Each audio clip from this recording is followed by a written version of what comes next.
आंदोलन करता है, झगड़ता है, लड़ता है, हमारे युवा साथियों को लेके पहुंच जाता है, फिर क्या होता है? हमारे युवा साथियों पे मुकदमे होते हैं और जैसे ही मुकदमे होते हैं वे बेचारे ढूंढते फिरते हैं कि भाई साहब हमें बचाओ। वो आदमी फिर यहां से छोड़ के दूसरी जगह भाग जाता है, वहां पे आंदोलन करता है और इस कारवां में हमारे सभी युवा साथियों पे मुकदमे दर्ज कराता जा रहा है। नगीना में मायावती के भतीजे आकाश आनंद ने चंद्रशेखर आजाद को लेकर जो बयान दिया वो ना चंद्रशेखर सुन पाएंगे और ना ही भाजपाई।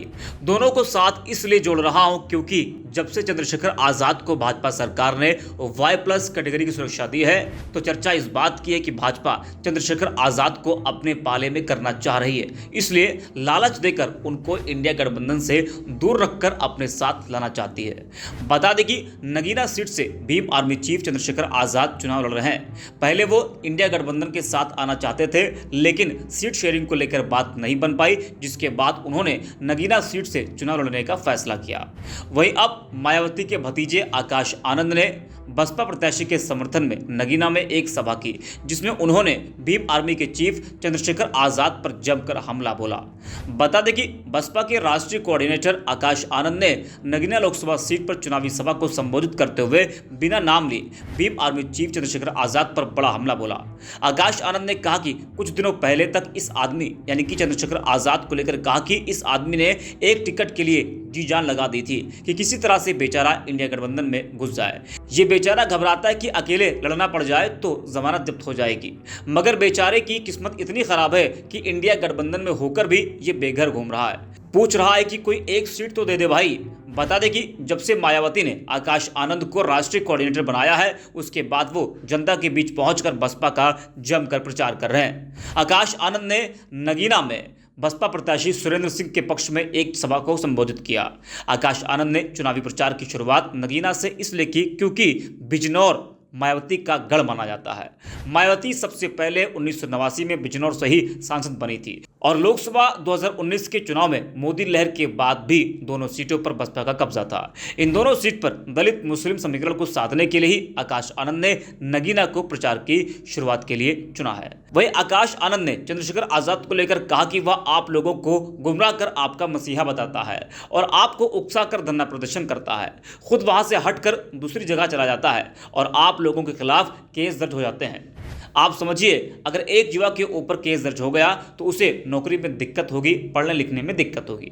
आकाश ने मंच से बोलते हुए एक तरफ जहां वोटरों को अपने पक्ष में करने का पूरा प्रयास किया तो वहीं बीजेपी और कांग्रेस पर जमकर निशाना साधा। क्या कुछ कहा आकाश आनंद ने, आपको सुनाते हैं। यह आदमी कहता है कि मैं सड़क पे उतरूंगा अपने समाज के लिए, आंदोलन करता है, झगड़ता है, लड़ता है, हमारे युवा साथियों को लेके पहुंच जाता है, फिर क्या होता है? हमारे युवा साथियों पे मुकदमे होते हैं और जैसे ही मुकदमे होते हैं वे बेचारे ढूंढते फिरते हैं कि भाई साहब हमें बचाओ। वो आदमी फिर यहां से छोड़ के दूसरी जगह भाग जाता है, वहां पे आंदोलन करता है और इस कारवां में हमारे सभी युवा साथियों पे मुकदमे दर्ज कराता जा रहा है। अगर आप पे एक बार मुकदमा दर्ज हो गया साथियों तो सरकारी नौकरी मिलने में मुश्किल हो जाएगी, रोजगार मिलने में मुश्किल होगा। ये आपको आज गरम खून नहीं दिखा के, इमोशनल करके आपको सड़कों पे ले जा रहा है और बाद में फंसा रहा है। साथियों, सड़क पे लड़कर आपको वोट, आपको आपकी ताकत, आपको सत्ता में आने का मौका नहीं मिलेगा। आपको अपने समाज को जागरूक करके, अपनी पार्टी को मजबूत करके उसको सत्ता में लाकर न्याय और रोजगार मिलेगा। साथियों, ऐसे नहीं मिलता रोजगार, ऐसे नहीं मिलता न्याय।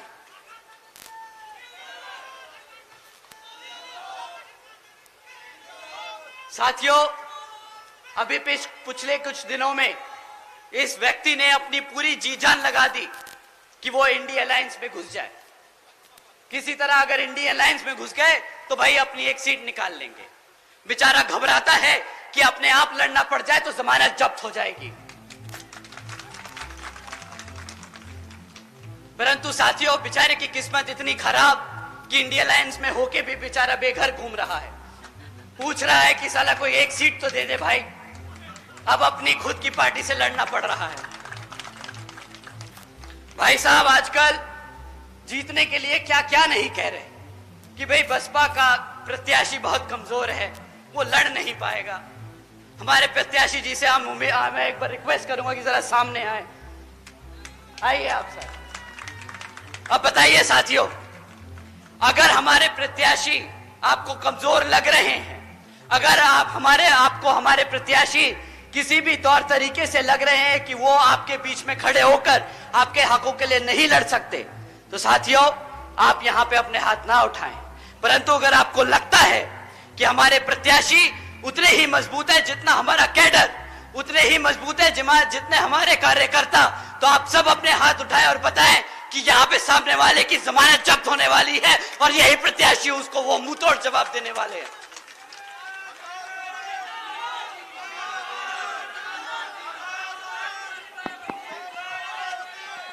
सुरेंद्र पाल तुम आगे बढ़ो, सुरेंद्र पाल जी आगे बढ़ो, सुरेंद्र पाल जी आगे बढ़ो। साथियों, वो ऐसी बेतुकी बातें करता है कि अब उसकी और बातें करेंगे तो हमारी बेइज्जती हो जाएगी, तो अब हम इससे आगे बढ़ते हैं। साथियों,